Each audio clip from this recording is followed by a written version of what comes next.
Summer வந்தாச்சு. What's your plan for this holiday? எங்க கிட்ட விட்டுருங்க, நாங்க பாத்துக்கிறோம். VGT Holidays. GT Holidays, South India's #1 travel brand.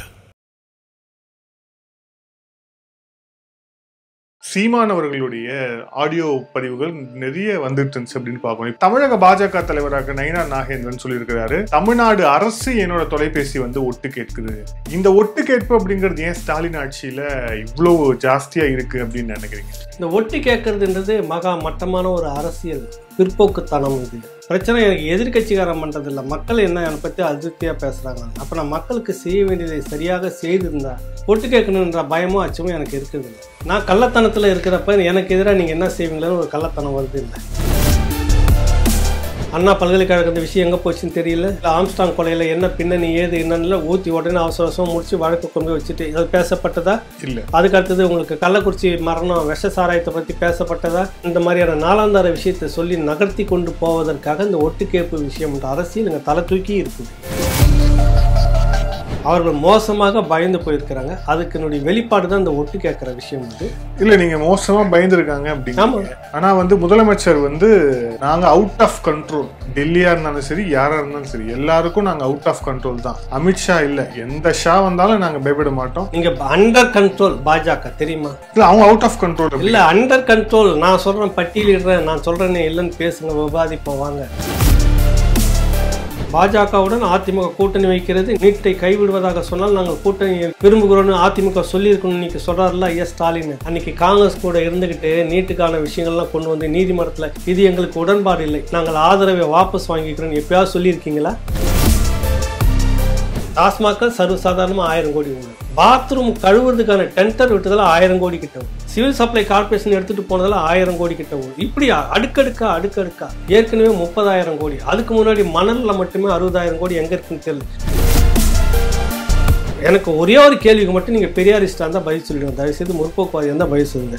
இந்த கழிவு நீர் வெளியேற்றும் வாகனத்தை வாங்கி கொடுத்தா அந்த சமூகத்துக்கு மட்டும் ஏன் கொடுக்குறேன், ஏன் அவங்க மட்டுமே செய்யணும்? முதல் கேள்வி. வேற தொழில் அவங்க செய்யறதுக்கு நீங்கள் பழக்கப்படுத்தி வெளியே கொண்டுட்டு வந்திருக்கணும். இல்லை 3 வருஷத்தில் நீங்கள் தான் பெரியார் மண்ணாச்சு கொண்டு வந்திருக்கணும், ஏன் வரல? விஜயகாந்த் வீட்டுக்கு முன்னாடி கருணாநிதி துண்டை போட்டு கால் மேலே படுத்துக்கிட்டு அவர் எப்போ வெளியே வராரோ வரட்டும்னாக்கா அது வரைக்கும் பார்த்துக்கிறமா நான் அப்படின்ற மாதிரி அந்த அளவுக்கு தொங்கி போன நீங்கள் விஜய் ஒருவேளை சீமான் வராருன்றாருன்னு வச்சுக்கிங்க, வர மாதிரி விருப்பம் தெரியுதுன்னு கேள்விப்பட்டா அடுத்த நிமிஷம் அவர் வீட்டு வாசலே இப்போ நீங்கள் படுத்துப்பீங்க. சீமான் என்ன முடிவு எடுக்க போகிறார் அப்படிங்கிற அந்த ஒரு கேள்விதான். சீமான் என்ன செய்ய போகிறார்? கடைசி நேரத்தில் ஒன்று இருக்குது, அன்னைக்கு வச்சுக்கிற சம்பவம் கடைசி நேரத்தில் இருக்கு சொல்றாரு. என்ன அப்படின்னு எனக்கும் தெரியாது, ஒட்டு கேட்கறவங்களுக்கும் தெரியுமா என்னன்னு எனக்கு தெரியாது. ஆதன் நேயர்களுக்கு அன்பு வணக்கம். இன்றைய சிறப்பு நேர்காணலில் நம்முடன் இணைந்திருக்கிறார் மூத்த பத்திரிகையாளர் பா. ஏகலைவன் அவர்கள். வணக்கம் சார். வணக்கம். வணக்கம் சார். இந்த தமிழக அரசியல்ல இந்த ஒட்டு கேட்பு, குறிப்பா அந்த தொலைபேசியில பேசின விஷயத்த அரசாங்கத்துடைய உளவுத்துறை மூலியமா ஒட்டு கேட்கிறது, இந்த விஷயங்கள் வந்து ரொம்ப காலமா இருந்துகிட்டு இருக்கு. இப்போ ரொம்ப ரீசெண்டா சீமான் அவர்களுடைய ஆடியோ பதிவுகள் நிறைய வந்துட்டு இருந்துச்சு அப்படின்னு பார்க்கணும். இப்போ கூட 3 நாளைக்கு முன்னாடி ஒரு உள்ளரங்கு கூட்டத்தில் வந்து கட்சியினர் மத்தியில் அவர் பேசக்கூடிய ஒரு ஆடியோ வெளியாயிருக்கு. அது வந்து மெயின் ஸ்ட்ரீம்ல எல்லாமே பப்ளிஷ் பண்ணியிருக்கிறாங்க. இப்போ தமிழக பாஜக தலைவராக நயினார் நாகேந்திரன் சொல்லியிருக்கிறாரு, தமிழ்நாடு அரசு என்னோட தொலைபேசி வந்து ஒட்டு கேட்குது அப்படின்ட்டு சொல்லியிருக்கு. இந்த ஒட்டு கேட்பு அப்படிங்கிறது ஏன் ஸ்டாலின் ஆட்சியில இவ்வளவு ஜாஸ்தியா இருக்கு அப்படின்னு நினைக்கிறீங்க? அது அச்சம், அது அவங்க கிட்ட இருக்கிற ஒரு அச்சத்தை தான் வெளிப்படுத்துது. எப்போ நீங்கள் சரியான ஆட்சியை நீங்கள் மக்கள்கிட்ட கொடுத்துட்டு இருந்தீங்கன்னா எப்போவுமே உங்களுக்கு அந்த அச்சமே இல்லை. எதிரி என்ன பண்ணுறான் அப்படின்றது எனக்கு மக்கள் என்ன செய்கிறாங்கன்றது தான் உங்களுக்கு பிரச்சனையாக இருக்கும். பிரச்சனை எனக்கு எதிர்கட்சிக்காரன் பண்ணுறது இல்லை, மக்கள் என்ன என்னை பற்றி அதிருப்தியாக பேசுகிறாங்க. அப்போ நான் மக்களுக்கு செய்ய வேண்டியதை சரியாக செய்திருந்தா ஒட்டு கேட்கணுன்ற பயமும் அச்சமும் எனக்கு இருக்கிறது இல்லை. நான் கள்ளத்தனத்தில் இருக்கிறப்ப எனக்கு எதிராக நீங்கள் என்ன செய்வீங்களேன்னு ஒரு கள்ளத்தனம் வருது இல்லை. அப்போ நான் வந்து எக்கச்சக்கமான பணம் குவிக்கிறப்ப எனக்கு வந்து ஒரு செக்யூரிட்டி வேணும், ஒரு பாதுகாப்பு வேணும். அப்போ என்னை சுற்றி வினோத் என்ன பண்ணணும், ஏகலைவன் என்ன பண்ணுறாங்க, அவர் என்ன பண்ணுறாரு, இவங்க என்ன செய்கிறாங்க, இப்படி ஒரு எண்ணம் ஒன்றுக்குள்ளார வந்து ஓடும். அப்போ அதுக்காக வேண்டி ஒட்டு கேட்கணுன்ற ஒரு எண்ணம் வருது உங்களுக்கு. காமராஜர் ஒன்று, அதுக்கு முன்னாடி இருந்த ஓமந்தூர் ராமசாமி ரெட்டியார், இவங்க காலகட்டத்திலாம் இந்த மாதிரி இருந்ததானா? இல்லை. அன்றைக்கி வந்து லஞ்சம் ஊழல்ன்றது மக்களோட வரி பணத்தில் வரக்கூடிய போடுற ஸ்கீம்லேருந்து பணத்தை எடுக்கிறதுன்றது இந்த மாதிரிலாம் கிடையவே கிடையாது. லஞ்சம் ஊழல் அப்படின்றதே ஒரு அச்சப்பட்டு யாராவது ஒருத்தர் 2 பேர் எங்கேயோ நடக்கும். இப்போ அரசு தரப்பில் மேல்மட்டத்துலேருந்து கீழ்மட்டம் வரைக்கும் எனக்கு இத்தனை பர்சன்டேஜ்னு பேசுகிறாங்க. அப்போ அதனுடைய எல்லா வகையும் மேல்மட்டத்து வரைக்கும் போய் சேருதுன்றாங்க. அதனுடைய அச்சம் எல்லாம் சேர்ந்து ஒன்று. அடுத்தது எதிர்க்கட்சிகள் என்ன திட்டமிடுகிறார்கள் என்று தெரிந்து கொள்ளிட்டு அதுக்கேற்ற மாதிரி வியூகத்தை வளர்க்கணும் அப்படின்ற எண்ணமாக இருக்கலாம். இப்போ நயினா நாகேந்திரன் வந்து சொல்கிறார், இப்போ தான் வந்தார் தலைவர், அதுக்குள்ளே என்னுடைய ஃபோன் ஒட்டு கேட்கப்படுது அப்படின்றாங்க. இன்றைக்கி பேசக்கூடிய விஷயங்களெல்லாம் அது ஒட்டு கேட்காத அளவுக்கு பேசிக்கிற இதெல்லாம் நிறைய வந்திருக்குது. அன்றைக்கி இருந்த பயணமெல்லாம், அன்றைக்கி இருந்த வாகன வசதி இன்றைக்கி இல்லை, சந்திக்கிறதுக்கான நெருக்கடிலாம் இன்றைக்கி இல்லை. சர்வசாதாரணம் எங்கே வேணாலும் போய் சந்திச்சுக்கலாம். செல்ஃபோன் எடுத்துகிட்டு கூட போகும்போது நடமாட்டத்தை கவனிப்பாங்க அப்படின்ற மாதிரிலாம் இருக்கிறது. அதை தவிர்த்துட்டு போகிற யுத்திலாம் கூட எனக்கு நிறைய இருக்குது. ஆனால் ஒட்டு கேட்டு தான் செய்யணும் அப்படின்ற நிலைக்கு தள்ளப்பட்டிருக்கிறதா அவர் சொல்கிறார் நயினா நாகேந்திரன். இதை தான் பல வருஷமாக சொல்கிறார், என் ஃபோனில் எப்போதுலேருந்தே ஒட்டு கேட்டுக்கிட்டே இருக்கிறாங்க அப்படின்னு சொல்லிட்டு.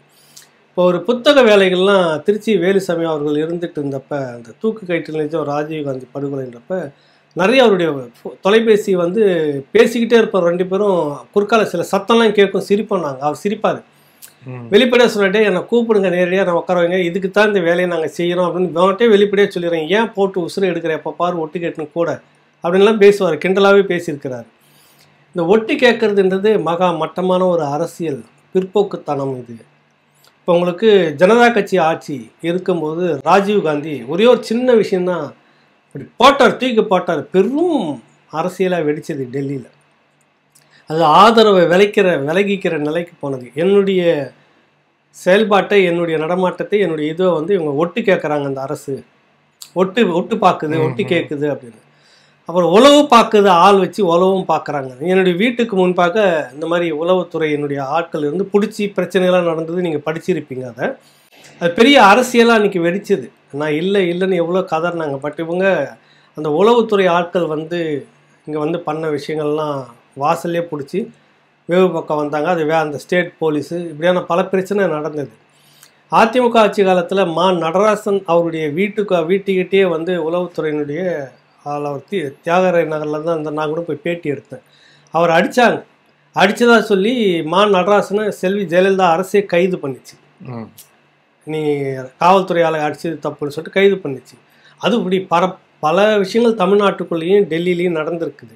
ஆனால் திமுக வரும்போது இந்த குரல் கொஞ்சம் கூடுதலாகவே இருக்கும் உங்களுக்கு. இல்லை, அதுதான் கேள்வியாக இருக்குது. என்ன அப்படின்னா, உங்களுக்கு நல்ல நினைவு இருக்கும், நீங்கள் நிறைய ஸ்டோரிஸ் இதை பற்றி பண்ணியிருப்பீங்க. இதுக்கு முன்பாக 2006 11 இருக்கும்போது ஜாஃபர் சேட் இதே மாதிரியான ஒட்டுக்கேட்பு விஷயங்கள் அவர் மீதும் வந்து பாஞ்சது. ஸோ வந்து ஜெயலலிதா அவருடைய தொலைபேசி ஒட்டு கேட்கப்பட்டது அப்படின்னு ஒட்டு கேட்கறதுக்கு ஒரு தனி நெட்வொர்க்கே வச்சிருந்தார். திமுக ஆட்சியில மட்டும் ஏன் இந்த ஒட்டு கேட்க? அது என்னன்னா, அதை நான் தொடக்கத்திலே சொல்லிட்டேன், நல்லவர்கள் இதை விரும்ப மாட்டார்கள். உங்களுக்கு ஒரே வார்த்தை, நீ எல்லா விதத்திலையும் களவுத்தனமாக இருக்கும்போது தான் இந்த எண்ணெல்லாம் வருது. நீ ஏன் வந்து உங்களுக்கு ஜாஃபர் சேட் விஷயத்தில் பிரபலமான அரசியல் கட்சியில் இருக்கக்கூடிய ஒரு மருத்துவரை வந்து ஒட்டு கேட்டு அவருடைய ஒரு விஷயத்தை வெளியே கசிய விட்டு, அதனால் அந்த கட்சியே அவரை வந்து வெளிப்படையாக எதிர்த்து பேசின வரலாறுலாம் நடந்தது. நான் பேரை சொல்ல விரும்பலை. அந்த காலகட்டத்தில் சில பேருடைய செகண்ட் விஷயம்னு சொல்லுவாங்கள்ல, அந்த மாதிரியான விஷயங்கள்லாம் வெளிப்பட்டது. என்னன்னா, அது நாலாந்தார அரசியல் வெளிப்படையாக சொல்லணுமே. என்னை வந்து வினோத்தை ஏகலைவனை எதிர்க்க முடியல, நான் யார் கூட என்ன மாதிரி பேசிட்டு இருக்கிறேன், அதில் எதனா சிக்கிச்சுன்னா அதை எடுத்து வச்சுட்டு கூட்டு பிளாக்மெயில் பண்ணுறது.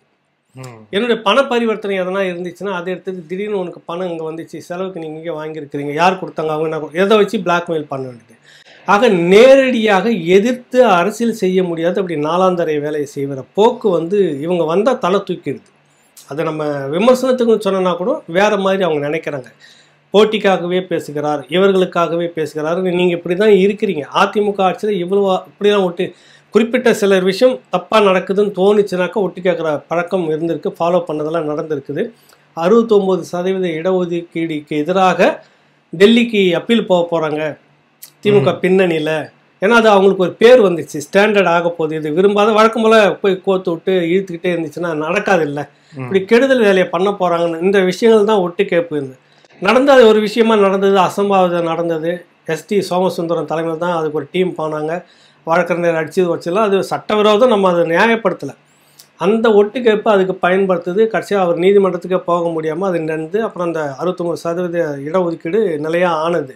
அதுக்கு அவங்க கதையெல்லாம் சொல்லுவாங்க. ஆனால் இங்கே வந்து எப்படி ஒட்டு கேட்கப்படுதுன்னா, ஜாஃபர் சேட் வந்து இருந்த காலகட்டத்தில் கடைசியாக அவருடைய டேப்பே கசிஞ்சது ஞாபகம் இருக்கா? ஜாஃபர் சேட் வந்து ராசா கிட்ட பேசுனது, கனிமொழி கிட்ட பேசுனது, இதெல்லாம் என்னென்னு நீங்கள் எடுத்து வச்சுக்கிட்டு இருந்தது உங்களுக்கு பின்னாடி உங்களுக்கு கூடவே ஒருத்தர் இருப்பார்ல, யாராவது இருப்பாங்கல்ல, அவங்க ராக்கெட் போட்டுறது, போட்டு அவங்க கசிய விடுறது ஒரு காலகட்டத்தில். இதுதான் நடந்துக்கிட்டு இப்போ இருக்கக்கூடிய இந்த ஆட்சிக்கு என்னென்னா, உங்களுக்கு சட்டவிரோத பண பரிவர்த்தனை நிறைய அந்த வழக்கு உங்ககிட்ட நிறைய இருக்குது. மக்களோட வரி பணத்துலேருந்து நீங்கள் ஏகப்பட்டது எடுத்திருக்கீங்க. இப்போ வந்து எடுத்திங்கன்னா சமீபத்தில் நடந்தது டாஸ்மாக் ஊழல். அது கூட நீதிமன்றத்தில் வந்து எங்களை ரெய்ட் பண்ணது தப்பு, அந்த விதம் தப்பு, இந்த விதம் தப்பு, எங்கள் ஊழியரை இப்படி பண்ணிட்டீங்க, பெண் அரசு ரெய்டு பண்ணுற இடத்துல பெண் அதிகாரிகள் இல்லை, பெண்கள் இருக்கிற இடத்துல நீங்கள் ரெய்டு பண்ண, இப்படி பல காரணங்களை சொல்லி இது சட்டவிரோதம் சொல்லுங்கன்றாங்க. ஒரு 100 ரூபாய் பிட் பாக்கெட் அடிச்சிட்டவன கொண்டு வந்து கையை காலை உடைக்கிற போலீஸு அவன் வந்து நீதிமன்றத்துக்கு நீங்கள் என்னை பிடிச்ச விதம் சரியில்லை, நீங்கள் என்ன நைட்டில் வந்து என்னை தூக்கிட்டு போயிட்டீங்க, எங்கள் அம்மா அப்பா கிட்ட சொல்லலை, நான் 1000 காரணம் சொன்னால் ஏற்றுக்கிறீங்களா நீங்கள்? ஒரு 100 ரூபாய் திருடவனுக்கு இந்த கதினா 1000 கோடியை ரூட் அடிச்சுட்டு போன உங்களுக்கு இவ்வளோ வியாக்கணம் பேசிக்கிட்டு நீங்கள் பண்ணுறப்ப, அப்போ இந்த பணங்களை பரிவர்த்தனை எல்லாம் வந்து எங்கெங்கெல்லாம் இருக்குது, எங்கெங்கெல்லாம் போகுதுன்றது இன்றைக்கி தெரியுது. இதையெல்லாம் பேசி அரசியல் செய்து விடக்கூடாது, நீங்களோ நானோ. அப்போ அதுக்கு ஒரே வழி ஒட்டி கேட்டு உன்னுடைய வேறு விஷயம் என்ன சிக்கிச்சுன்னா எடுத்து போட்டு அதை பற்றியே பேசிக்கிட்டு இருக்கணும். அண்ணா பல்கலைக்கழக மாணவி விஷயம், அதில் இருக்கக்கூடிய அரசியல் தொடர்பு பேசப்படுதா? அந்த காலகட்டத்தில் பெருக்க உதவியாக இருந்தது சீமானுடைய ஆடியோ விஷயம். செல்ஃபோனில் பேசிக்கிட்டது, அது ஒரு அதிகாரி மூலமாக வாங்கப்பட்டதுன்னாங்க. அப்புறம் அது வந்து அங்கேருந்து எடுத்துகிட்டு வந்ததுன்னாங்க. இந்த விஷயம்லாம் பார்த்துருப்பீங்க. இப்படி பல நேரத்தில் அந்த ஆடியோ அல்லது விஜயலட்சுமி இப்படி தான் இவங்க பயன்படுத்துகிறாங்க ஒழிய, மக்களை திசை திருப்புவதற்கும் மடை மாற்றுவதற்கும் என்னென்ன யுத்திகளை செய்ய முடியுமோ அதை செய்து. இப்போ வந்து இந்த ஊழலை பேசணுமா, நம்ம பேசியிருக்கிறோமா? அண்ணா பல்கலைக்கழக இந்த விஷயம் எங்கே போச்சுன்னு தெரியல. அது பிற்பாடு வந்துட்டு இவருடைய கொலையில், ஆம்ஸ்டாங் கொலையில் என்ன பின்னணி ஏது என்னன்னு ஊற்றி உடனே அவசர அவசரம் முடிச்சு வழக்கு கொண்டு வச்சுட்டு அது பேசப்பட்டதா? இல்லை. அதுக்கு அடுத்தது உங்களுக்கு கள்ளக்குறிச்சி மரணம் விஷ சாராயத்தை பற்றி பேசப்பட்டதா? அது அவங்க பின்னணியில் யாரெல்லாம் இருந்தாங்க, எந்த அரசியல் பின்புலத்தோடு அதெல்லாம் நடந்தது பேசப்பட்டதா? இல்லை. யார் விற்றானா? சாதாரண ஒருத்தர் விற்பான். எப்படி அங்கே இருக்கிற பாலிட்டிஷியனுக்கு தெரியாமல் விற்றுருப்பான் அப்படின்னா இன்ன வரைக்கும் கேள்வி இல்லை. புரியுதில்லை? அது அதிகமாக அதுதான் பேசப்பட்டிருக்கணும். சீரழிப்பதே இந்த சாராய வியாபாரம். அது மூலம் அவன் பார்த்தா இன்னும் அதே வீட்டில் தான் இருக்கிறான், ஆள் பார்த்தா நோய் அப்படியே தான் இருக்கிறான். ஆனால் பல 100 கோடி டேர்ன் ஓவர் ஆகிருக்காங்க. எங்கே போயிருக்கு அந்த பணம்லாம்? சொல்லுங்கள், எங்கே போயிருக்கு? நீங்களே சொல்லுங்கள், மனசாட்சி தொட்டு சொல்லுங்கள். அவன் அதே சேரி பகுதியில் அதே இடத்துல சாதாரணமாகவோ பெரிய பின்புலமாகவோ இல்லை பெரிய இடங்களை இடபுலம் நலபுலங்களை எங்கே வாங்கி போட்டவங்க எதுவுமே கிடையாது. ஆனால் அந்த கோடிக்கணக்கான பணம் டேர்ன் ஓவர் அது எங்கே போயிருக்கு, யாருக்கு போயிருக்கணும்? பேசப்பட்டிருக்கணும், இல்லை பேசப்படலையே. அடுத்தது டக்குன்னு வேற ஒரு விஷயத்துக்குள்ள வரீங்க. இப்படியான இந்த மாதிரியான நாளாந்தார விஷயத்தை சொல்லி நகர்த்தி கொண்டு போவதற்காக இந்த ஒட்டுக்கேட்பு விஷயம்ன்ற அரசியல் இங்கே தலை தூக்கி இருக்குது. அவர்கள் மோசமாக பயந்து போயிருக்கிறாங்க. அதுக்கு என்னுடைய வெளிப்பாடு தான் இந்த ஒட்டு கேட்குற விஷயம். வந்து இல்லை, நீங்கள் மோசமாக பயந்துருக்காங்க அப்படிங்க. ஆனால் வந்து முதலமைச்சர் வந்து நாங்கள் அவுட் ஆஃப் கண்ட்ரோல், டெல்லியாக இருந்தாலும் சரி, யாராக இருந்தாலும் சரி, எல்லாருக்கும் நாங்கள் அவுட் ஆஃப் கண்ட்ரோல் தான்.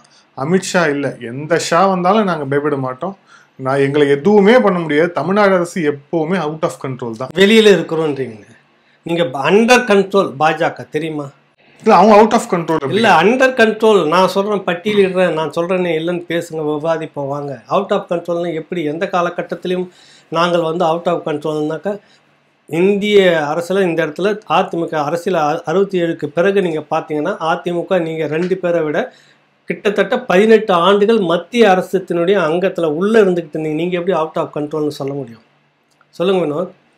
பாஜக ஆட்சியில் 5 வருஷம், அப்போ ஒரு புது வசனங்கள் எடுத்தீங்க. ஆர்எஸ்எஸ் வந்து சமூக சேவை இயக்கம், சிறுபான்மை முஸ்லீம்களுக்கு எதிராக பாரதிய ஜனதா கட்சின்னு சில பேர் இங்கே வந்துட்டு தவறான பிரச்சாரத்தை ஒரு கண்ணோட்டத்தில் வந்து வளர்த்துட்டு இருக்கிறாங்க. அப்படிலாம் இல்லை. சொன்னது யார்?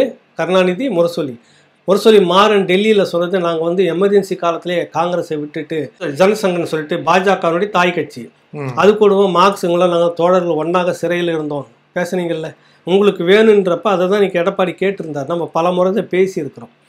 நீங்கள் கிட்டத்தட்ட வந்து இதுக்குள்ளே இருந்துட்டீங்க. எங்கே 5 வருஷம் பாஜக, 10 வருஷம் காங்கிரஸ்.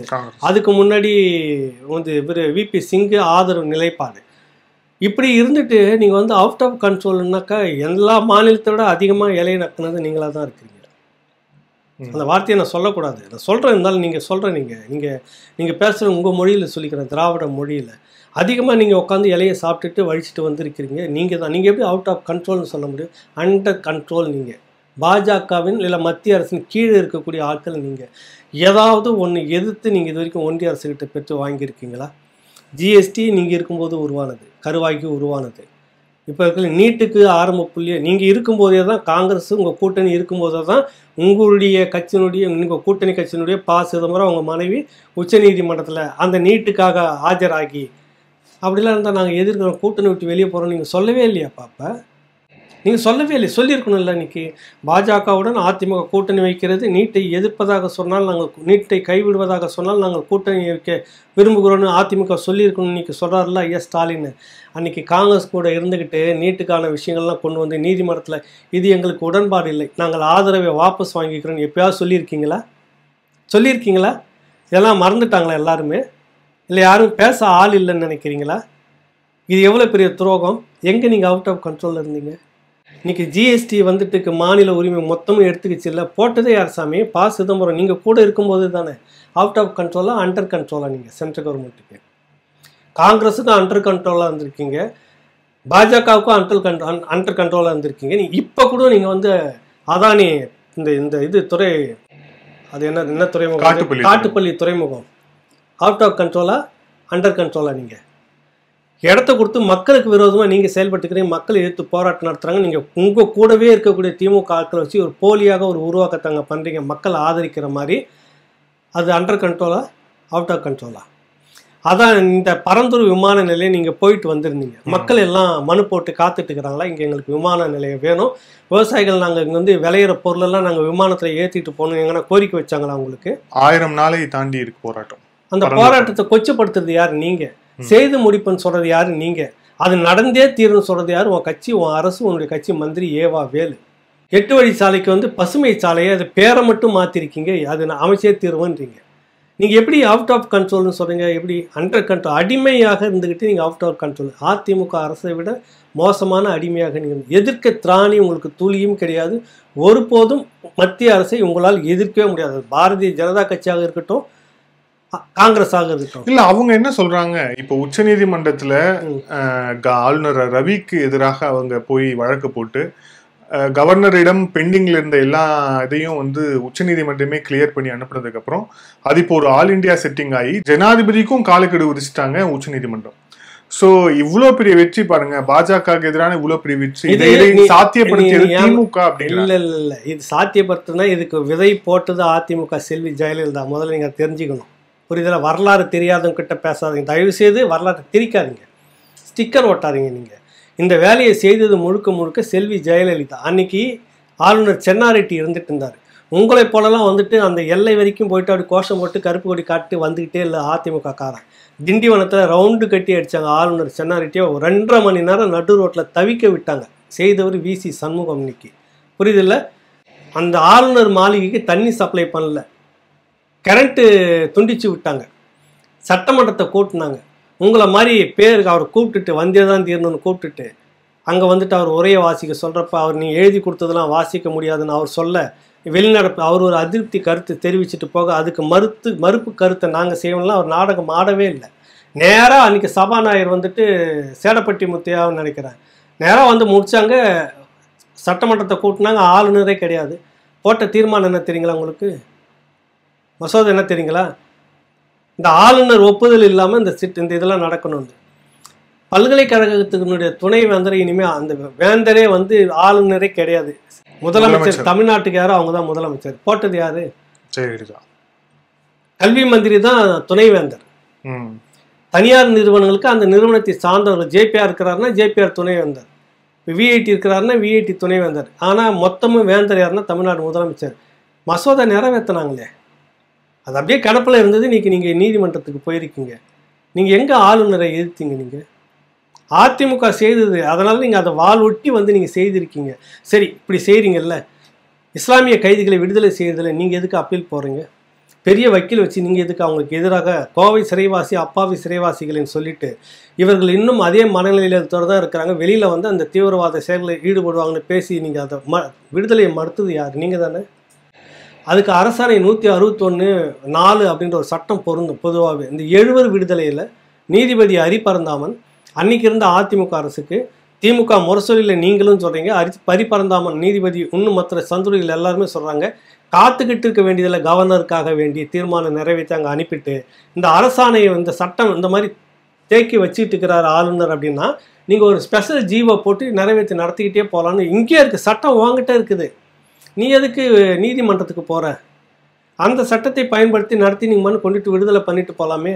அதையும் செய்யலை, நீங்கள் செய்யலை. அப்புறம் அவங்க வழக்கு போட்டு கொண்டு வந்த விடுதலைக்கு பிறகு நீங்கள் அதை ஸ்டிக்கர் ஒட்டிக்கிறீங்க. நீங்கள் எதில் இதில் எப்படி மாநில உரிமை நீங்கள் பேசிக்க முடியும்? நல்ல விஷயம், இந்த ஒரு விஷயம் நீங்கள் பண்ணியிருக்கீங்க. முன்னோடியாக அதிமுக செய்தது, அதை ஒட்டி நீங்கள் செய்திருக்கீங்க. இது வெற்றி என்றதுனா வேற. இதை எதிர்க்கிற நீங்கள் இந்த ஒன்றிய அரசுடைய இந்த திட்டங்கள் நாங்கள் நிறைவேற்ற மாட்டோம். பரந்தூர் விமான நிலையம் எங்களுடைய மண், விவசாய மண், அது பாதுகாக்கப்படணும்னு நீங்கள் சொல்லிடுங்க, அறிவிச்சிருங்க. மத்திய அரசுடைய அந்த இங்கே எதுக்கு விமான நிலையம்? எல்லாம் விளையிற பூமி, சோத்துக்கு என்ன பண்ண வேண்டிய கேள்வி இருக்குல்ல. நீ அறிவிச்சிருங்க, நாளைக்கு அறிவிச்சிருங்க. அவுட் ஆஃப் கண்ட்ரோலா அண்டர் கண்ட்ரோலான்னு தெரிஞ்சிடும்ல, அறிவிச்சிருங்க. 8 வழி சாலை, அது கிரீன் சாலையாக இருந்தாலும் சரி, பழைய 8 வழி சாலையாக இருந்தாலும் சரி, ஆக 8 ட்ராக் இருக்கும், 8 பாதை அதுக்குள்ளே இருக்கும். எந்த இதுவும் கிடையாது. ஏற்கனவே இருக்கிற பாதையை வேணால் நாங்கள் விரிவாக்கிறோம். டாக்டர் அன்புமணி ராமதாஸ் சொன்ன மாதிரி புதுசெலாம் எதுக்கு? ஏற்கனவே இருக்கிறது நீங்கள் பக்கத்தில் கொஞ்சம் ஒரு ட்ராக்கை விரிவாக்கம் பண்ணிட்டு போனால் போதும், இது எதுக்கு அப்படின்னு சொன்னாங்கல்ல. அது சொல்ல முடியுமா? அதுக்கு தான் சொல்கிறேன், நீங்கள் அண்டர் கவர்மெண்ட், நீங்கள் அவுட் ஆஃப் கண்ட்ரோல் கிடையாது, அண்டர் கண்ட்ரோலில் இருக்கிறீங்க. நீங்கள் படித்து எல்லாம் இவ்வளோ பட்டியல் சொல்லிக்கிறீங்க. எதனா ஒன்று மறுத்து இதை நாங்கள் ஒன்றிய அரசு ஒன்றும் இல்லை. இந்த புதிய கல்விக் கொள்கை திட்டம் இருக்குதுல்ல, இதில் விதவிதமாக சொல்லி இருக்குது. நீங்கள் உள்ள 2-3 நடைமுறைப்படுத்திகிட்டே வரீங்க. அவங்க சொல்கிறது அந்தந்த தொழில் மரபு வழி தொழிலை வளர்த்துக்கிட்டு போகணுன்றதுக்கு ஸ்கீம் கொடுக்குறாங்க. நீங்கள் என்ன பேர் வைக்கிறீங்க சொல்லுங்கள்? நீங்கள் என்ன பேர் வைக்கிறீங்க? பேரை மட்டும் மாற்றி விட்டு எங்களது மட்டும் புரட்சி பாஜக அரசு கொண்டுட்டு வருது. அது குலக்கல்வி இது தொழிலை வளர்க்குற மாதிரி பரம்பரையாக அவங்க அதே தொழிலை தான் செய்யணுமா, வேறு செய்யக்கூடாதா? வசனம்லாம் பேசுகிறீங்க. அப்புறம் எதுக்கு அருந்ததி சமூகத்துக்கு அதே மலைக்கழிவு வெளியே வண்டியை வாங்கி கொடுக்குறீங்க? பெரியாரை பேசலை, சமூக நீதி பேசலை. பக்கத்தில் இருக்கக்கூடிய ஆந்திரா கவர்மெண்ட்டு மத்திய அரசில் வந்த பட்டியலினத்துக்கான அவங்க ஃபண்டை 30 லட்சம் அப்படின்னு 25 லட்சம் பேர் குடும்பத்துக்கு கொடுத்து வேறு வேறு தொழில் தொடங்கி பெரிய அளவில் வந்துட்டு இருக்கிறாங்க. நீங்கள் என்ன பண்ணுறீங்க? பெரியார் மண்ணில், சமூக நீதி மண்ணில் அதே கழிவு நீர் வெளியேற்ற அந்த வண்டியை வாகனத்தை வாங்கி கொடுத்துட்டு இதில் இதில் பெரியார் ஸ்டிக்கரால் ஒட்டுங்களேன். கழிவு வாகனத்தில் அம்பேத்கர் படத்தை போட்டு நீங்கள் அனுப்புகிறீங்க. எல்லாத்துக்கும் அம்பேத்கர் பெரியாரும் ஒன்றா சேர்த்துக்கிற நீங்கள் இந்த கழிவு நீர் வெளியேற்ற அந்த வாகனம் இருக்குல்ல, அந்த வாகனத்து மேலே பெரியார் ஸ்டிக்கரும் அம்பேத்கர் படமும் ஒன்றா தானே இருக்கணும். வேணும் இதில் என்ன அயோக்கியத்தனம், இதில் என்ன ஏமாத்துறான்? அம்பேத்கர்னா அவங்களுக்கு அவ்வளோ இலக்காரம். இதில் அந்த சமூகத்தை சேர்ந்த கூட்டணி வச்சுங்கிற இந்த கட்சி கூட கேட்கவே இல்லையா ஒரு கேள்வி கூட? அந்த வாகனம்லாம் பார்த்தீங்களா? நீ எல்லாத்துக்கும் பெரியாரும் அம்பேத்கர் ஒன்றுன்னு ஸ்டிக்கர் ஓட்டிட்டு வரீங்கல்ல. கால இடைவெளி அவங்களுக்கும் இவங்களுக்கும், அது கார்ல் மார்க்ஸ் இவங்களுக்குலாம் கால இடைவெளி நிறைய. 3 பேரும் ஒன்றா உட்காந்து டீ சாப்பிட்ற மாதிரி ஏஐயில் பண்ணி போட்டு பொய் பிரச்சாரம் பண்ணிட்டு இருக்கிறீங்க. சொல்லுங்கள், திருக்குறளில் பெரியாருடைய கொள்கையா? இது எவ்வளோ அயோக்கியத்தனம் சொல்லுங்கள் நீங்கள். அவர் காலம் என்ன காலம், இவர் எப்போ வந்தார், இவர் பேசுறது திருக்குறளிலிருந்து நிறைய நீ பேசியிருக்கலாம். திருக்குறளில் சொல்லப்பட்ட விஷயத்தை பெரியார் பேசியிருக்கிறாருன்னு சொன்ன நியாயம். திருக்குறளில் பெரியாருடைய கருத்துக்களாம். இதுக்கு முன்னாடி நிறைய இந்த கருத்து பேசியிருக்கிறாங்க நிறைய பேர். அவங்க பேரில் யாரும் சொல்லலையா? இன்னும் சொல்லப்போனாக்கா மார்க்ஸினுடைய கருத்தில் பெரியாருடைய சிந்தனைகள் புத்தகம் போட்டாலும் போடுவாங்க அவங்க. எவ்வளோ பெரிய இது மோசடி! யாருக்கு முன்ன யாரு பின்ன அதுக்கு கிடையாது, அது கூட தெரியாது. எங்க தாத்தா பேசுனதுல என் கருத்து இருக்குது அப்படின்னு புக்கு போட்டா எவ்வளவு பெரிய அயோக்கியத்தனம். தாத்தா பேசுனதை நான் பேசணும்னு சொல்லலாம், இல்லை எங்க அப்பா பேசுனதை நான் பேசணும்னு சொல்லலாம். நான் பேசுனதை தான் எங்க தாத்தா பேசியிருக்கிறாருன்னா அது எவ்வளவு பெரிய அயோக்கியத்தனம் சொல்லுங்க. இல்ல, ஆனா இந்த தலைமுறைக்கு ரெட்டைமலை சீனிவாசனும் அயோத்திதாச பண்டிதருமே பெரியார் ஃபாலோவர் தான் அப்படின்னு சொன்னாலும் நம்பிடுவாங்க. இல்ல, இவங்க அப்படிதான் சொல்லிட்டாங்களே. ஏங்க ரெட்டமலை சீனிவாசனுக்கும் பெரியாருக்குமே வயசு வித்தியாசம் 20 கிட்ட வருதுங்க. அந்த படத்தை நீங்க பெரியார் படத்தை எடுக்கிறப்ப என்ன ரெட்டமலை சீனிவாசன் இவர் அவருக்கு போராட இவருக்கு அப்பா ரெட்டமலை சீனிவாசன் போராடி பிரிட்டிஷ் கவர்மெண்ட் கூட போராடி பல சட்டங்களை கொண்டு வந்துட்டாரு. அட்டவணை பிரிவு மக்களுக்காகவும் பொதுவாகவும் கொண்டு வந்துட்டாரு. இவர் சொல்றாரு ரெட்டமலை சீனிவாசன் இவர் போராட்டத்தை அவர் கற்றுக் கொடுக்குற மாதிரி போலி அயோக்கியத்தனம். இது எந்த பட்டியல் சமூகத்தினுடைய தலைவரையும் எதிர்க்கலை. இந்த படத்தை எதிர்த்து முடக்கி இருக்கணும். அதுதான் இங்கே செய்ய தவறின விஷயம். எல்லாத்துக்கும் பெரியார் அம்பேத்கர் படத்தை ஸ்டிக்கர் ஓட்டுற நீங்கள் இந்த கழிவுநீர் வாகனத்தில் பெரியார் படத்தை ஒட்டுங்க, ஸ்டாலின் படத்தை ஒட்டுங்களேன். ஒட்டு ஸ்டாலின் படத்தை நான் ஒட்டுவேன் நினச்சிருந்தா, அரசியல்வாதியாக இருந்திருந்தால் நான் நிச்சயம் ஒட்டுவேன். ஸ்டாலின் படத்தை ஒட்டி கழிவுநீர் வாகனத்தில் முதலமைச்சர் ஸ்டாலின் படத்தை ஒட்டி அவருடைய திட்டம் கொடுத்துருக்கிறார். நீங்கள் தானே கொடுத்தீங்க. வழக்கமாக உங்கள் அப்பா படத்தை ஒட்டுவீங்கல்ல, உங்கள் படத்தை ஒட்டுவீங்களா? ஒட்டுங்க. சாக்கடையை எடுத்துகிட்டு போகிற வண்டி இருக்குல்ல, உங்கள் படத்தை உங்கள் அப்பா படத்தை ஒட்டுங்க. என்ன தப்பு? கழிவு வெளியேற்றுறது தானே, சுத்தம் பண்ணுற வேலை தானே செய்கிறோம் நாங்கள். எங்கள் அப்பாவை ஒட்டி நானும் செய்கிறேன்னு சொல்லி போடுங்களேன், ஒட்டுங்களா அந்த வாகனத்தில். இது இப்போ இந்த மாதிரியான விஷயங்கள்லாம் செய்கிறதுக்கு பேர் தான் நீங்கள் அம்பலப்பட்டு நிற்கிறீங்க. மக்கள் உங்களை அந்நியமாக நினைக்கிறாங்க. உங்கள் திருட்டுத்தனத்தெல்லாம் வெளியே சொல்லிடுவாங்க, நமக்கு எதிராக போராடிடுவாங்களோ பயம், அதுக்கு அரசியல் கட்சி ஒருங்கிணைக்குமோன்ற பயம், ஒருங்கிணைக்கிறோடைய பேச்சு ஒட்டி கேட்கணுன்ற பயம் அங்கே தான் வருது. புரியுதில்ல? இதை விட வேற என்ன சொல்ல முடியும்? யாராவது பேச முடியுமா சொல்லு? கம்யூனிஸ்ட்டுகளை வர சொல்லுங்கள், நான் பேசுகிறேன். தன்னடக்கமாக சொல்கிறேன். அவங்கக்கிட்ட நிறைய நான் ஒன்று கற்றுக்கணும். வாங்க தோழர்களே பேசுங்க, நம்ம இந்த விஷயங்களை பேசுவோம். எப்படி இப்படியான ஒரு பூஷ்வா கட்சியோட நீங்கள் கூட்டணி வச்சுக்கிட்டு சோசலிசம் பேசுகிறீங்க, புரட்சின்னு பேசுகிறீங்க, கேட்டால் மதவாதம் வந்துடும் சொல்ல வரீங்க. முதலாக ஜனத்தலோட முதலாக கூட்டணி டெல்லியில் வச்சது கம்யூனிஸ்ட். தெரியுமா உங்களுக்கு வரலாறு? இதை நான் ஒரு பதிவு முகநூலில் போட்டோன்னு ஒரு கம்யூனிஸ்ட் கட்சி தோழர் சவால் விட்டார். இதை நிரூபிச்சுட்டாக்கான்னு சொல்லிட்டு நான் சொன்னேன், ஒன்று எடுத்தேன். நம்ம இவர் எழுதின அத்வானி, எல்கே அத்வானி எழுதின வாழ்க்கை வரலாறு புத்தகத்தில் அது இத்தனாவது பக்கத்தில் இந்த மாதிரி இருக்குது. அன்றைக்கி அரசியல் நிலைமை டெல்லியில் இப்படி இருந்தது. கூட்டணி முதல்ல ஜனதள் வந்து இத்தனை 6 மாதமும், அப்புறம் பிறகு கம்யூனிஸ்டுகள் 6 மாதம்ன்ற மாதிரி ஒப்பந்தத்தோட கூட்டணி வச்சு முதல்ல நின்னாங்க சொன்னேன் நான்.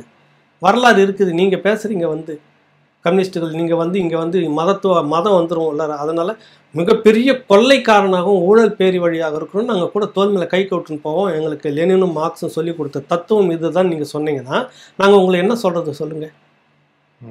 என்ன சொல்லுங்கள் நீங்கள்? மார்க்ஸும் ஏங்கல்ஸும் லெனினும் இப்படியான பாருங்கள். டாஸ்மாக்கள் சர்வசாதாரணமாக 1000 கோடி ஊழல். பாத்ரூம் கழுவுறதுக்கான டெண்டர் விட்டதில் 1000 கோடி கிட்ட ஊழல். சிவில் சப்ளை கார்பரேஷன் எடுத்துகிட்டு போனதில் 1000 கோடி கிட்ட ஊழல். இப்படி அடுக்கடுக்கா ஏற்கனவே 30,000 கோடி. அதுக்கு முன்னாடி மணலில் மட்டுமே 60,000 கோடி எங்கே இருக்குன்னு தெரியல. இத்தனை கோடிகளை அடித்து வச்சுக்கிட்டு இவங்களுக்கு கூட கூட்டணி வச்சுக்கிட்டு நீ பெரியாரும் மார்க்ஸும் பேசிக்கிட்டு அம்பேத்கரும் பேசிக்கிட்டு நீங்கள் கூட்டணி இருக்க சொல்லி யாருன்னா சொல்லி கொடுத்தாங்களா உங்களுக்கு? சொல்லுங்கள். இதில் இந்த லட்சணத்தில் 3 பேரும் ஒன்றா உட்காந்து டீ குடிச்சிட்டு இருக்கிற மாதிரி சித்தாந்த படத்தெல்லாம் நீங்கள் கோத்து ஏஐ பண்ணி வெளியே விட்டுட்டுக்கிறீங்கன்னா, இதை விட நீங்கள் மார்க்ஸை கொச்சப்படுத்துறதும் பெரிய அம்பேத்கரை கொச்சப்படுத்துறதும் பெரிய மானக்கேடு. உண்மையாக மானக்கேடு நீங்கள் பண்ணுறதுல. அந்த அளவுக்கு நீங்கள் பலகீனப்பட்டு போயிருக்கீங்க, கருத்தியல் ரீதியாக பலகீனப்பட்டு போயிருக்கீங்க. அப்பாவி மக்கள் நடந்த வரலாறுகளை மறந்து கொண்டு இருக்கிறார்கள். நம்ம என்ன வேணாலும் செய்திடலாம், என்ன வேணாலும் பேசலாம். இந்த பொய் பிரச்சாரத்துலேயும் நீங்கள் கட்ட வச்சுட்டு இருக்கிறீங்க. எனக்கு தெரிஞ்சிங்கன்னா இன்னைக்கு தேதிக்கு போராட வேண்டிய விஷயம் என்ன தெரியுமா? இந்த கழிவுநீர் 100-200 கொடுத்துருக்காங்க. அதில் தானே ஒரு பெரிய விஷயம் ஓடிட்டு இருந்தது. அதை வெளிப்படுத்தினார். அதில் வந்து செல்வ பெருந்தகை அவருடைய பினாமி மூலமாக நிறைய கான்ட்ராக்ட் எடுத்து அவங்களுக்கு கொடுத்துட்டாரு. உண்மையாக பாதிக்கப்பட்ட மக்களுக்கு போகலை. வீட்டில் சேரடிச்சு அந்த விஷயம் அதெல்லாம் அதை ஒட்டி தானே நடந்தது. அந்த வாகனத்தில் ஒரு நீங்கள் புரட்சியை செய்யணும்னா உங்கள் அப்பா படத்தையும் இன்றைக்கி இருக்கிற ஸ்டாலின் படத்தையும் இன்னும் உதயநிதி படத்தையும் 3 தலைமுறை படத்தையும் நீங்கள் ஒட்டி வாகனத்தை எல்லாருக்கும் கொடுக்கணும் வெளியில். எதுக்கு இது சொல்ல வந்தேன்னா, இந்த தொழில் நீங்கள் பேசுனீங்கல்ல, உங்களுக்கு பாஜக கொண்டு வந்த தொழில் திட்டம் வேறு, நீங்கள் கொண்டு வர தொழில் திட்டம் ரெண்டும் வந்து வேறு நாங்கள் வேறன்ற நீங்கள் புரட்சி செய்கிறோம் நாங்கள். அது வந்து வழியாக மரபு வழியில் இப்போ வண்ணார்னா அவர் துணியை தான் சலவை செய்யணுமா, குயவர்னா அவர் சட்டிப்பானை செய்கிறதுல லோன் கொடுப்பீங்களா?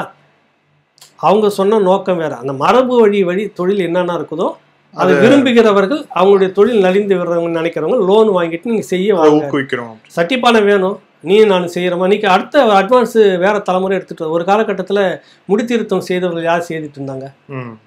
இன்றைக்கி எப்படி மாறி இருக்கு மாடனா? இப்போ ஆந்திராவில் கொடுத்த நிதியில் 30 லட்சம் கொடுத்துருக்காங்களே, நிறைய பட்டியல் சமூகம் பியூட்டி பார்லராக வச்சு டெவலப் ஆகி மேலே வந்துட்டாங்க. இங்கே வந்து பார்த்தீங்கன்னா நார்த் இந்தியன் உள்பட வேறு சமூகத்தை சேர்ந்தவங்க இன்றைக்கி பியூட்டி பார்லர் வச்சுக்கிறாங்க. முடி வெட்டுற கடையில் உயர்குடி சமூகம்னு சொல்லக்கூடியவங்க கூட இன்றைக்கி இருக்கிறாங்க. பேரை சொல்ல வேணாம், இருக்கிறாங்க, வந்துக்கிட்டு இருக்குது. அந்த தொழிலுக்காக அவர் லோன் வாங்குறாரு, அதுக்கு மத்திய அரசு கொடுக்குது. நீங்கள் என்னன்றீங்க? அவரே தான் அவர் செய்யணுமான்னு திரிக்கிறீங்க. அது வந்து விஸ்வகர்மா திட்டம், இது வந்து கலைஞர் கைவினை திட்டம் சொல்லிட்டு வச்சிருக்காங்க. அது வந்து அவனுங்களும் நிதியை கொடுக்குறாங்க தொழிலை வளர்க்க. நீங்களும் எது கொடுக்குறீங்க? எந்தெந்த தொழிலுக்கு நிதி? நீங்கள் கலைஞர் கைவினை திட்டம் எதை கொடுக்குறீங்க? பனை ஓலை தொழில் செய்கிறவங்களுக்கு அதை டெவலப் பண்ணுறதுக்கு சொல்கிறீங்களா? அப்புறம் இந்த பக்கத்தில் இன்னொன்று, இந்த கழிவு நீர் வெளியேற்றவங்களுக்கு இந்த நிதி திட்டத்தோட இந்த வாகனத்தை கொடுக்குறீங்களா? மத்திய அரசு நிதியோடு வாங்கி தந்தீங்கல்ல, எல்லாத்தையும் செய்கிறீங்கள. நான் அதை தான் கேட்குறேன். இது மட்டும் என்னவான்னு கேட்குறேன். அதே வேலையை தான் அவங்களே தான் செய்கிறாங்க திருப்பி. நீ வேறு ஒன்றும் புதுசாக செய்யலையே. எனக்கு ஒரே ஒரு கேள்விக்கு மட்டும் நீங்கள் பெரியாரிஸ்டாக இருந்தால் பதில் சொல்லிடுங்க. தயவுசெய்து முற்போக்குவாதியாக இருந்தால் பதில் சொல்லுங்கள். இந்த கழிவு நீர் வெளியேற்றும் வாகனத்தை வாங்கி கொடுத்தா அந்த சமூகத்துக்கு மட்டும் ஏன் கொடுக்குறேன்? ஏன் அவங்க மட்டுமே செய்யணும்? முதல் கேள்வி. வேறு தொழில் அவங்க செய்கிறதுக்கு நீங்கள் பழக்கப்படுத்தி வெளியே கொண்டுட்டு வந்திருக்கணும். இல்லை 3 வருஷத்தில் நீங்கள் தான் பெரியார் மண்ணாச்சு கொண்டு வந்திருக்கணும். ஏன் வரல? ரெண்டாவது அந்த வாகனத்தில் ஏன் கலைஞருடைய பேரும் முதலமைச்சர் ஸ்டாலினுடைய படமும் கலைஞர் படமும் உதயநிதி படமும் ஒட்டலை?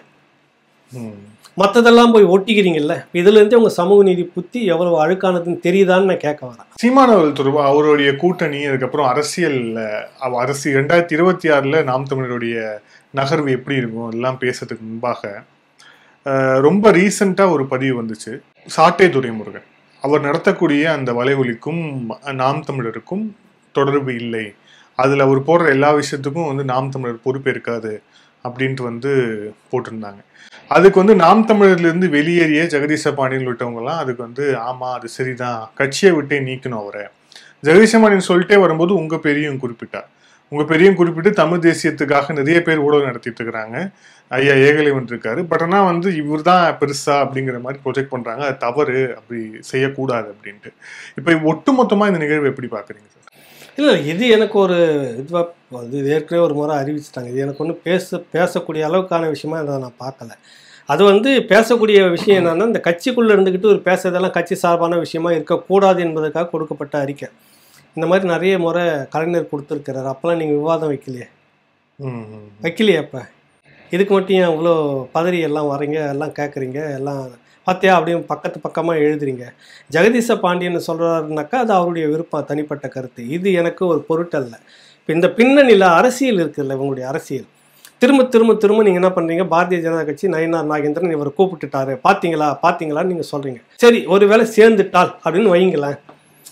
சேர்ந்துட்டா என்ன ஆகுன்ற ஒரு அச்சம் உங்களுக்கு வருது இல்லை? அதுக்கு முன்பாகவே சேர்ந்துடக்கூடாது என்பதற்காக தான் பாரதிய ஜனதா கட்சி கூட சீமானை கூப்பிடுகிறது. பார்த்தீங்களா, எல்லாரும் தான் கூப்பிடுவாங்க. இப்போ ஒன்றும் இல்லை, உங்கள் பெரிய இன்னொரு சொல்கிறாங்க. இப்போ புதுசாக நேற்று பேட்டியில் மாமா அப்படின்னு சொல்லிட்டாரு. மாமா, எங்க மாமா நயினார் நாகேந்திரன் அப்படின்னு சொல்லிட்டாரு. பாத்தீங்களா, மாமான்னு சொல்லிட்டாரு. இந்த எடப்பாடி சித்தப்பான்னு கூப்பிட்டது பெருசா பேசுற மாதிரி அங்க மாமான்னு கூப்பிட்டாரு. தமிழிசை தங்கபாண்டியன் அவங்கள அக்கான்றாங்க. கலைஞர் ஏற்கனவே அப்பான்னு சொல்லியிருக்கிறாரு. அப்ப அதுக்கு என்ன பதில் சொல்றீங்க நீங்க? என்ன சொல்றீங்க நீங்க அதுக்கு? எங்க அண்ணன் பல முறை சொல்லியிருக்கிறார் திமுகவில் பல தலைவர்களை. அது நீங்க அதெல்லாமே மறந்துறீங்கல்ல. எல்லாருமே அந்த உறவு முறையை சொல்லி கூப்பிட்றதுல வழக்கமா உறவுமுறை இன்னத்து வரைக்கும் அவர் அதிமுகவில் இருக்கிறதுலேருந்தே பேசி நிற்கிறாரு. அப்பத்துலேருந்தே மாமா மச்சான்னு பேசிக்கிறாரு. பிறகு ஒரு கட்சிக்கு போகிறாரு. அதனால எப்படி வெறுக்க முடியும்? பார்க்குறப்ப அதே மாமான் தானே பேசிக்க முடியும், சொல்கிறப்ப அதே மாமான் தானே சொல்ல முடியும்.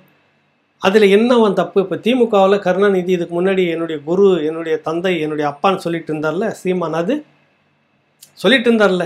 அப்போ உங்களுக்கு இனிச்சது இல்லை. பெரியார் எங்களுக்கு வழிகாட்டி அப்படின்னு அன்றைக்கி சொல்லிட்டு இருந்தார்ல.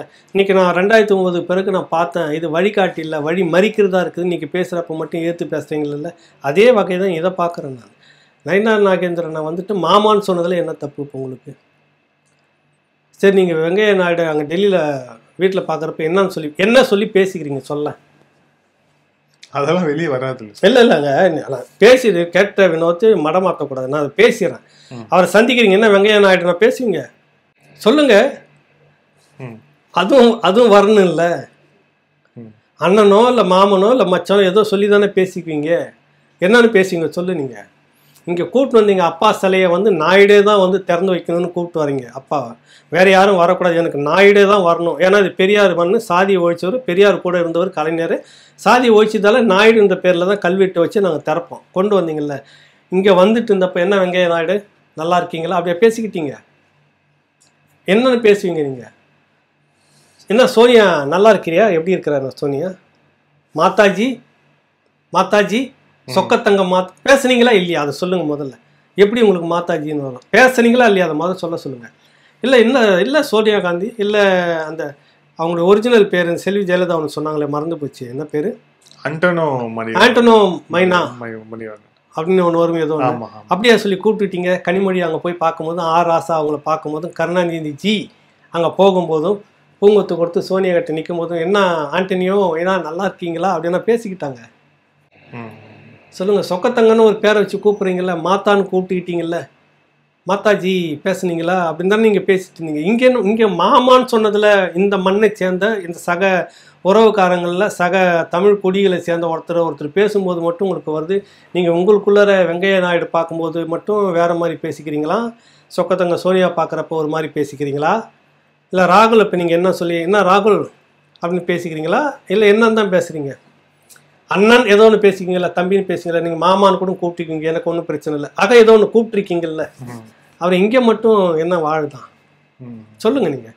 நாம் தமிழரில் இருக்கக்கூடிய யார் ஒருத்தர் யாரை பார்த்தாலும் என்ன அண்ணா என்ன தம்பி என்ன மாமா. இப்போ ராஜீவ்காந்தி அங்கே இருக்கிறாரு, மந்திரியாக போகிறாரு. அடுத்த முறை வந்துருச்சுன்னா எப்படி 26க்கு பிறகு மந்திரி ஆகிடுவார். ஜெயிச்சிச்சுன்னா மந்திரி அவர். சரி விட்டுருங்க அவரை. இப்போ நாங்களே மற்றவங்க பார்த்தா நான் பார்த்தா என்னன்னு கூப்பிடுவேன்னா தம்பின்னு தான் கூப்பிடுவேன். அவர் திமுகவில் சேர்ந்து மந்திரி ஆகிட்டாருன்றதுக்காக நான் மச்சான் நான் கூப்பிட முடியும்? இல்லை சொல்லுங்கள். அப்பப்போ என்ன ராஜீவ்காந்தி அப்படின்னு சொன்னோம்னாக்கா மந்திரிக்கு நல்லா இருக்குமா? சொல்லுங்கள் நீங்கள். அவன் இது என்ன எனக்கு ஒன்றும் புரியலையே. இதெல்லாம் ஒரு விவாதமா? இல்லை இதில் என்னன்னா நீங்கள் 1000 கோடி சுட்டது விவாதத்தை வைங்க. கரெக்ட். சொல்லுங்கள். நேற்று ஒன்றும் இல்லை, ஒரே ஒரு 420 வேலை நடக்குது. நம்மளுடைய சிறப்பு நிகழ்ச்சிக்கு ராவணா ஒரு சிறப்பு நிகழ்ச்சி நடத்துது பே மணியாசனுக்கு. அதில் வராரு, பேட்டி கொடுக்குற, நாங்கள்லாம் உட்காந்துட்டு இருக்கிறோம். அது என்னை மட்டும் கட் பண்ணிவிட்டு குறிப்பாக சில ஊடகங்களில் போட்டுருங்க, அது தப்பு இல்லை. அங்கே ஒரு விஷயத்த சொல்கிறாரு, இந்த கண்ணீரை மெழுகுவத்தி ஏற்றி நீட் தேர்வுக்காக இறந்தவர்களுக்காக மெழுகுவத்தி ஏற்றி நடத்துகிற அந்த போராட்டத்துக்கு அதிமுக செய்தி இது எப்படி பார்க்குறீங்கன்னு. அந்த கண்ணீர் அஞ்சலிக்கும் நான் ஒரு கண்ணீர் அஞ்சலி போராட்டம் நடத்தணும், இந்த மாதிரி நடக்கிற எல்லாத்துக்குமேன்றார். அதிமுகவை குற்றம் சாட்டிய குறை சொன்ன திமுக அது சீமான் ஒரு விவாதம் நேற்று ஓடுது. உடனே ஸ்டாலில் நீங்கள் வேற உடனடியாக 4 பத்திரிகையாளரை கூப்பிட்டு உட்காந்து விவாதிச்சாங்களே தெரியுமா உங்களுக்கு சேனலில்? அதிமுக போராட்டம், அது நீட்டுக்கு எதிராக அவர் நடத்துகிற போராட்டம் பொய்யானது, சீமான் குற்றச்சாட்டு. அவர் இந்த மாதிரி நடத்துகிற எல்லா போராட்டத்துக்குமே நாங்கள் தொடர்ச்சியாக போராடிட்டு இருக்கிறோம், நீங்கள் தேர்தலுக்காக போராடுறீங்க, புரியுதில்ல? மகாபாரதத்தில் ஒரு விஷயம் வரும், அர்ஜுனன் போகிறான் ஏகலைவன்கிட்ட, யுத்தத்துக்கு கூப்பிட்றான், இதான் கதை. அது அவன் சொல்கிறான், எனக்கு வாழ்நாள் முழுதும் இந்த வில்லு தான் என்னுடைய ஒரு நாளும் பொழைப்பே, எனக்கு இதில் தான் ஓடுது, காலையில் எழுந்ததுலேருந்து தூங்குற வரைக்கும் இதுதான் என்னுடைய பிழைப்பை, நீ போருக்காகவும் இதுக்காகவும் பயிற்சி எடுத்துகிட்டு வந்து உட்காந்துட்டு இருக்கிறவன், வேணாம் போயிடுன்றான். இல்லை மோதி பார்க்கணுன்றப்ப தான் அடித்து ஒரே இதில் காலி பண்ணுறான், தோற்று போகிறான். வந்து துரோணர்த்திட்டு என்ன மாதிரியே ஒருத்தன் என்னோட மோசமாக அடித்து ஒருத்தன் கலக்கிறான், என்ன நீ தான் குருன்னு சொல்லிக்கிற, இனிமேல் எனக்கு வில்லே வேணான்னு வச்சுட்டாரு. அப்புறம் சதி பண்ணுறாங்க, அது வேறு விஷயம். வரலாறுல சொல்கிறான், அவன் தொழிலுக்காக வில்லு எடுத்தவன், நீ சும்மா போருக்காக மட்டும் வில்லு எடுக்கிறவன், அவனுக்கு பொழைப்பே அதுதான். அந்த மாதிரி எங்களுக்கு தொழிலே போராடிட்டு இருக்குது. நாங்கள் திடீர்னு இந்த தேர்தல் நேரத்தில் கூத்தாடி விழா நேரத்தில் கூத்தெல்லாம் வைப்பாங்கல்ல, கரகாட்டம், ஒயிலாட்டம், தெருக்கூத்து, அப்புறம் குத்து டான்ஸ், இந்த மாதிரி வைக்கிற மாதிரி இப்போ பண்ணிட்டு இருக்கிறாங்க அவங்க எல்லாருமே. நாங்கள் தொடக்கத்துலேருந்தே போராடிட்டு பொதுவாக தான் சொன்னார். திமுக போன முறை திமுக போராடுறது, இந்த மாதிரி இவங்க போராடுறதெல்லாம் இதெல்லாமே ட்ராமா தான் சொல்ல வராது. இல்லை அப்பனா இப்போ இந்த ஊடகங்கள் ஒரு விஷயம் நம்ம செய்தனால இருங்க, அதை உடனே விவாதம் பண்ணுறீங்கல்ல. அதே நேரத்தில் திருமாவளவன் தொடர்னு ஒன்று சொல்கிறாரு, எங்களுக்கு திமுக மட்டுமே நாங்கள் நம்பிட்டு இருக்கிறதா சில பேர் சொல்கிறாங்க, எங்களால் வேற முடிவும் எடுக்க முடியும் சொன்னது விவாதம் ஆக்கியிருக்கணுமா இல்லையா? ஏன் ஆக்கலை? அங்கே ஊடகம் நடுநிலைமை வராதா? அது இல்லை பேசப்பட்டிருக்கணும். அப்போ நீங்கள் திமுகவை அதுக்கு எதுவும் நடந்துடக்கூடாதுன்னு ஒரு பாதுகாப்பு வலையம் வச்சுக்கிட்டே ஊடகத்தை நகர்த்திட்டு போகிறீங்கன்னா அது என்ன அர்த்தம்? சொல்லுங்கள், என்ன அர்த்தம் அது? நீங்கள் எதை கேட்க வந்தீங்க? இல்லை, இதில் என்னன்னா ஊடகவியலாளர்கள் இவங்க ஒரு செய்தி விவாதிக்கிறாங்க, ஒரு செய்தியை ஹைலைட் பண்ணுறாங்கன்னா அதுக்கு ஒரு உள் நோக்கம் இருக்கும், உள்ள அர்த்தம் இருக்கும். அப்படி பார்த்தோம் அப்படின்னா அப்போ அதிமுக நாம் தமிழர் எக்காரணத்துக்கு கொண்டு ஒரு கூட்டணிக்குள்ளே வந்துடக்கூடாது இந்த தேர்தலில் அப்படிங்கிற அந்த ஒரு முயற்சியும் இதில் இருக்கா? செய்தி ஹைலைட் பண்ண பொதுவாக அந்த செய்தி எப்படி உருவாக்கப்படுகிறதுன்னு தம்பி இடும்பாவனம் கூட போட்டிருந்தான். பேனா ஏதோ ஒரு பதிவு போட்டிருந்தான், இந்த ஊடகமே பெண் கீழே தான் இருக்குது அப்படின்னு சொல்லிட்டு. அந்த எந்த பெண் உங்களுக்கு தெரியும்? அந்த அளவுக்கு மாறி போச்சு அப்படின்னு. இவங்களுக்கு என்னன்னா எந்த விதத்திலும் இந்த திமுக கூட்டணிக்கு எதிராக ஒரு பங்கம் வந்துடக்கூடாதுன்றதுக்கு ஏற்ற மாதிரி தான் எல்லா உருவாக்கமும் இருக்குது களத்தில்.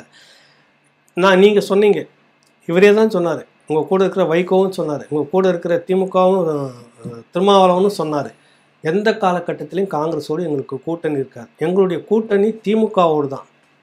அப்படியே வாங்க பேருக்கு நான் சொல்கிறேன், உங்கள் பேருக்கு எந்த காலத்துலேயும் நாங்கள் பாஜகவோட கூட்டணி இல்லை, எங்கள் கூட்டணி அதிமுகவோடு தான் அப்படின்னு ஒரு போய் கை கோத்துக்கிட்டாருன்னு வச்சுக்கோங்களேன். சீமான் வச்சுக்கோங்களேன், பதறதில்லை உங்களுக்கு கேட்ட உடனே. அதுக்கு தான் இந்த செய்தி உருவாக்கலாம். சேர்ந்துடக்கூடாது, அவர் சேர போகிறதுல இது ரெண்டுமே ஒன்று தான், இது இல்லை என்னுடைய நோக்கம் வேறு அப்படின்றத நோக்கி போயிட்டே இருக்கிறார். எந்த ஊழலுக்கு எதிராக நம்ம பேசிட்டு இருக்கிறோமோ அதே ஊழல்வாதிகளோட கூட்டணியான்றது ஒரு எண்ணத்தோடு இருக்கிறாரு. ஆனாலும் ஒரு வேளை வந்துருச்சுன்னா என்ன பண்ணுறதுன்னு ஒரு பயம் வருதில்லை, அதனுடைய வெளிப்பாடு தானே. நீங்கள் சேர விடாதவே அது ஒரு உருவாக்குறது, செய்தி மூலமாக 2 பேருமே பகையை மூட்டி 2 பேருக்கும் பகை வர மாதிரி ஒரு செய்தியை போட்டுருக்கு. அதிமுகவினுடைய இந்த போராட்டத்தை சீமான் கடுமையாக விமர்சிக்கிறார். சீமான் கொச்சைப்படுத்துகிறார், நாடகம் என்கிறார். புரியுதில்ல உங்களுக்கு? உங்களையும் சேர்த்து தான் சொன்னேன். நீங்கள் வந்து அனிதா படத்தை தூக்கி சுற்றுனதும் இல்ல, ஒரு சில செய்தி நான் பார்க்கும்போது எப்படி வந்துச்சுன்னா, அதிமுகவுக்கு கண்ணீர் அஞ்சலி அப்படின்னு சொன்னார் சீமான் அப்படிங்கிற மாதிரி அப்படியும் சொன்ன செய்தி. அந்த நிகழ்ச்சி நாங்கள் நடத்துனது அங்கே தான் ப்ரெஸ் மீட் நடக்கிறாரு, முழு வீடியோவும் இருக்குது, இன்னைக்கு போட போகிறோம். என்ன சொல்ல வராரு, இந்த மாதிரியான விடயங்கள் தான் சொல்கிறார். இந்த மாதிரியான விடயங்கள் அதுக்கும் சேர்த்து நாங்கள் கண்ணீர் அஞ்சலி நடத்துகிறோம், போங்க போதுமா அப்படின்னு சொல்லி சிரிச்சார். அப்போ இது முழுக்க நீங்கள் தேர்தல் வந்து விட்டால் எதனா ஒன்று எடுத்துகிட்டு நாடகம்னு ஆடிக்கிட்டு வரீங்க. திமுகவும் சேர்ந்து தான் அது. அதிமுகவுக்கு மட்டுமே சொல்லலை. நீட்டு அப்படின்னு நீங்கள் சொன்னீங்கன்னா 2 திராவிட கட்சிக்குமே இருக்குது. நீங்கள் வந்து வந்தோடனே கையெழுத்து போட்டு நீக்கிடுன்னு சொன்ன பொறுப்பு உங்ககிட்ட இருக்குது. அனிதா படத்தை ஊராக தூக்கின்னு சுற்றின பொறுப்பு உங்ககிட்ட இருக்குது. நீங்களும் ஒரு பெரிய நாடகத்தை நடத்திருக்கீங்க. இந்த 12 பேர் இறக்குற வரைக்கும் மௌனமாக இருந்துட்டு தேர்தல் நெருக்கத்தில் அதிமுக எடுத்துகிட்டு பண்ணுது இந்த போராட்டமும் சரியானதல்ல. இதான் அவர் சொல்ல வராரு. இதில் என்ன தப்பு இருக்குது? அதுக்கு எப்படி அதிமுகவை மட்டும்தான் எதிர்க்கிறார்? இப்போ உங்கள் கூட கூட்டணி வராரு, ஒத்துக்கிறீங்களா? திமுக கூட கூட்டணி வரணும்னு நீங்கள் விரும்புகிறீங்களா? எங்களை விமர்சிக்கலாம், அதிமுக மட்டும்தான் விமர்சிக்கிறாரு. அப்போ உங்கள் கூட கூட்டணி வரணும்னு விரும்புகிறீங்களா? சொல்லுங்கள். ஒருவேளை அப்படி நடந்துச்சுனாக்கா, கடந்த காலத்தில் நடிகர் விஜயகாந்த் கட்சி தேமுதிக கூட திமுக பேச்சுவார்த்தை டெய்லியும் செய்தி விடாத வந்துட்டு இருக்கிறப்ப கார்ட்டூனிஸ்ட் பாலா ஒரு கார்ட்டூன் போட்டிருந்தார். விஜயகாந்த் வீட்டுக்கு முன்னாடி கருணாநிதி துண்டை போட்டு கால் மேலே படுத்துட்டு அவர் எப்போ வெளியே வராரோ வரட்டும்னாக்கா அது இருக்க பார்த்துக்கிறோமா நான் அப்படின்ற மாதிரி அந்த அளவுக்கு தொங்கி போன நீங்கள் இப்போ விஜய் ஒருவேளை சீமான் வராருன்றாருன்னு வச்சுக்கோங்க, வர மாதிரி விருப்பம் தெரியுதுன்னு கேள்விப்பட்டால் அடுத்த நிமிஷம் அவர் வீட்டு வாசலே இப்போ நீங்கள் படுத்துக்குவீங்க. நேற்று கழிவு ஊற்றினா அதெல்லாம் எங்களுக்கு ஒன்றும் பிரச்சனை இல்லை. வைகோ கழிவு ஊற்றாததா, திருமாவளவன் கழிவு ஊற்றாதா, கம்யூனிஸ்ட் இயக்கங்கள் கழிவு ஊற்றாதா? எங்கள் மேலே கம்யூனிஸ்ட்டு ஊழல் புகாரே சர்க்காரியா கமிஷனுக்கு அத்தாரிட்டி யார்? எம்ஜிஆர் கூட சேர்ந்து செஞ்சது கம்யூனிஸ்டுகள் தானே. என்ன கெட்டு போச்சு? எங்கள் கூட தான் இருக்கிறாங்க. சீமானு எங்கள் கூட இருந்துட்டு போட்டோம் சாமியை, தயவு செய்து வர சொல்லுங்கள், கெஞ்சி கேட்டுக்கிறோம்.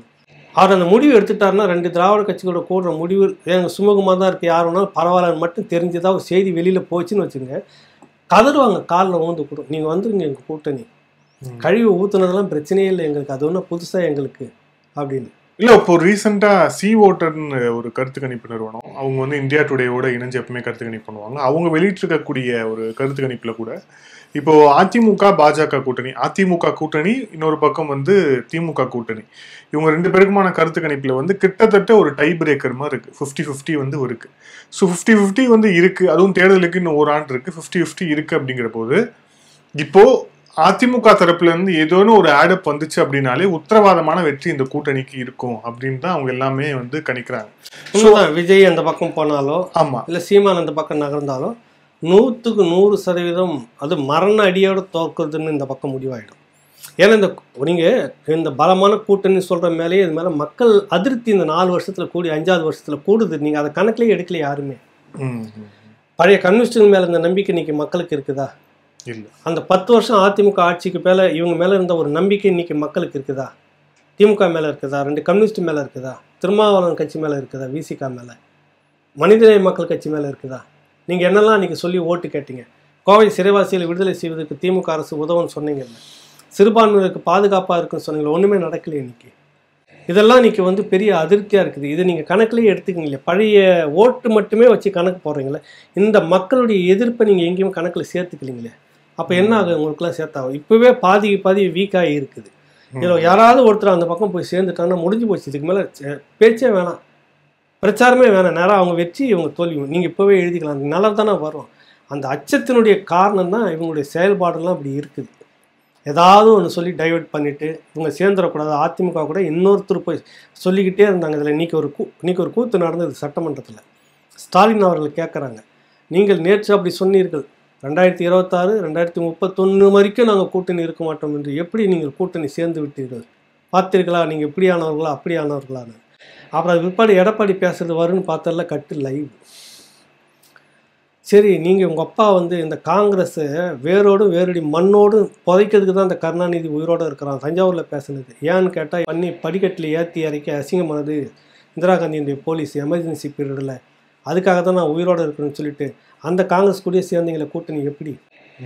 இப்போ சமீபத்தில் ஷீட் பேரிங்கில் 2 பேரும் பிரிஞ்சுக்கின்னு அறிவாலயத்தில் படாசி வெடிச்சிட்டு இளங்கோவன் அப்போ காங்கிரஸ் கட்சி, அது சரியான அழுக்கு மூட்டை நான் பேசினேன், என்ன சார் அழுக்கு மூட்டைன்னு சொல்லிட்டு நீங்களே அப்படின்னு. அது சொன்னேன், இல்லை ஏகலைவனு அது உண்மையிலே அழுக்கு மூட்டை தான். 1,76,000 கோடி ஊழல் எங்கள் கட்சி பேரே கெடுத்துச்சு நேஷனல் அளவில் அப்படிலாம் பேசினார். பேட்டிலையும் சொல்லியிருக்கிறாரு. எந்த காலகட்டத்திலையும் காங்கிரஸோடு இனி கூட்டணி இல்லை நீங்களும் சொல்லியிருக்கிறீங்களே. இப்போ இனத்துரோகம் செஞ்சிருச்சு, எங்களுக்கு இனப்படுகொலை துணை போயிடுச்சு, நம்பி எங்களை ஏமாத்திருச்சு, கொடுத்த வாக்குறுதியை நாங்கள் நம்பி ஏமாந்துட்டோம் பேசுனீங்கல்ல. இப்போ எப்படி இது காங்கிரஸில் முதுகுல தூக்கி சுமந்துட்டு இருக்கிறீங்க? அது எடப்பாடி பிறகு வெளியில் வந்து பேசினார். இதை விட நிறைய டேட்டாலாம் பேசினார். முரசொலி மாறன் நாங்கள் ஜனத்தல் நாங்கள் கம்யூனிஸ்ட்லாம் ஒன்றா இருந்திருக்கிறோன்னு பேட்டி கொடுத்தது 99. அப்புறம் அவர் இறக்குற வரைக்கும் இருந்துட்டு காங்கிரஸ் பாஜக கூட கூட்டணி வச்சுட்டு அப்படியே நீங்கள் கட்சி மாறினது. அப்புறம் இங்கே முரசொலியில் எழுதுனதெல்லாம் வரிசையாக படித்து காட்டினார். நீங்கள் கூட்டணி வச்சுட்டா இனிக்குது, நாங்கள் கூட்டணி வச்சுட்டா மட்டும் கசக்குதான்னு கேட்டிருந்தார். நல்லா வெள்ளந்தியாக தான் போட்டு வெளுக்கிறாரு. கேட்டார் இல்லை. அப்புறம் அதுதான் இன்றைக்கி நடந்த கூத்து நான் சொல்கிறேன். இன்றைக்கி ஒரு விஷயம் நடந்தது. இன்றைக்கி என்ன பேசு பொருள் ஆகணும், என்ன தெரியுமா ஆகணும் உங்களுக்கு? உங்கள் கட்சியினுடைய ஒரு துறை அமைச்சர் பிடிஆர் பழனிவேல் அவர்கிட்ட ஒரு கேள்வி கேட்குறாங்க.